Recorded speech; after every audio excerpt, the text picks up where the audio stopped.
Yeah, Friday Night's Naked Mile really could lend itself to a very awkward situation. Oh, yes. Yes, definitely. And I saw some awkward confessions. Tell us the story of your best awkward situation. Tell me which one's your favorite. I'm going to hook up the winner here with some tickets. I was walking into a nightclub and it was becoming pretty crowded, so I reached back to grab my husband's hand. I grabbed somebody else's junk instead. Oh, jeez. That's tough. rough. That's a tough one. Yeah. Oh, man. So we said the other thing about the bar that's awkward, if you've ever been in there in a bathroom and you don't realize it's got a faulty lock until somebody swings the door open and there's a line. Horrifying. Awkward and terrible. Yeah. Do you ever get any awkward moments when you try to hug somebody and either they don't want a hug or they go to do a handshake instead of a hug? That's how I hugged that one kid's boob. I went to go. He was like, "Sorry to hear about Aunt Ann." I went to go give him like a high five, but then he went to go hug, and then I'm like, "Oh, he's hugging," and I just kind of rested my head on his boob. The worst, I was watching the movie Neighbors for the first time over the weekend, and he did this, and I've done this before, where somebody goes to give you a knuckle bump, but you've already committed to a handshake, and it's out there, and he just took his hand and like covered it. He took his fist and just covered it with his hand. There's a lot of awkward moments there. If you are not on the same page, knuckle bump, handshake, it gets really awkward. You just caressed his knuckle bump. I did. I just hold his fist. Somebody said I just walked into my room holding the remote and a glass of chocolate milk. I meant to toss the remote on the bed, but my brain somehow mixed up the signals, and I flung the chocolate milk on the bed instead. My roommate looked at me like I was a maniac. I know that You move. imagine you just walk into your bedroom, just chuck a glass of chocolate milk.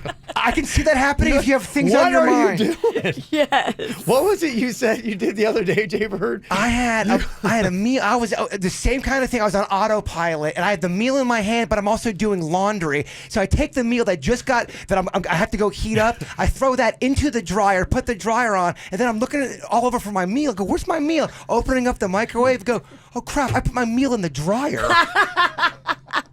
Thinking that. Well, I mean, it might warm it up. It did not. Your clothes that are in there with it, not going to fare well. Yeah. Let me see. Stephanie is on here from Boynton with an awkward moment. What happened, Stephanie? I was about 17, and I was at work, and it had been raining, and my coworker went to open the door for somebody, which we didn't typically do, and she's talking to him, and so she calls me over, and she introduces me, or like he goes to shake my hand, and he says, "Oh, sorry, it's wet," and I said, "Oh, that's what she said." And my coworker goes, "Stephanie, this is John, the pastor at my church." Yeah, that was embarrassing. That's what she said.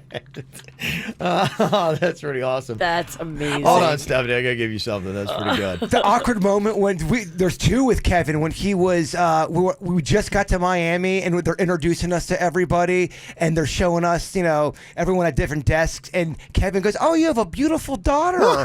The picture on the woman's desk, she's, "Yeah, that's my son." Oh. Yeah, I've got many. So these awkward confessions are great.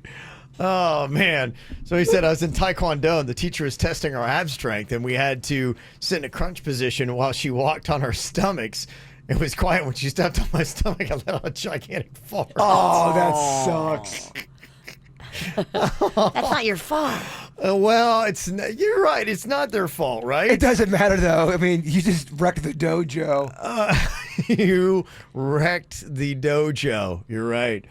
Let me see. Somebody texted in and said, "Yeah, when I first met my boyfriend's parents, they had no idea we were coming. So he used his key and he unlocked the front door for me to step in.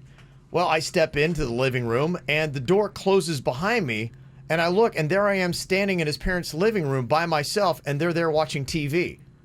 He just said, he shut the door. They're like, can we help you?" Oh. It was his little joke. Oh, man. That's awesome.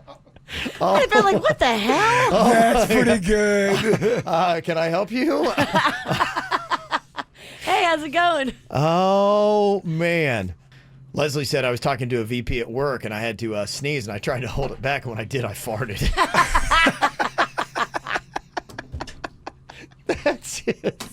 That's it's not fair because you're trying to be like, "Oh, it's going to be so embarrassing if I sneeze." I mean, that is rough. It's not fair that kind of stuff happens because that's not what you're selling out for. But we do need more fart on the boss jokes. Oh my gosh. Wow, that's good stuff. Somebody else said I asked my dad for some booze because I was broke and had run out. So he gave me the huge bottle of vodka from the cabinet that I had stolen at the age of 16 and replaced with water. Life really does come back to bite you in the ass. There you go, here's a full bottle of vodka. It's all water.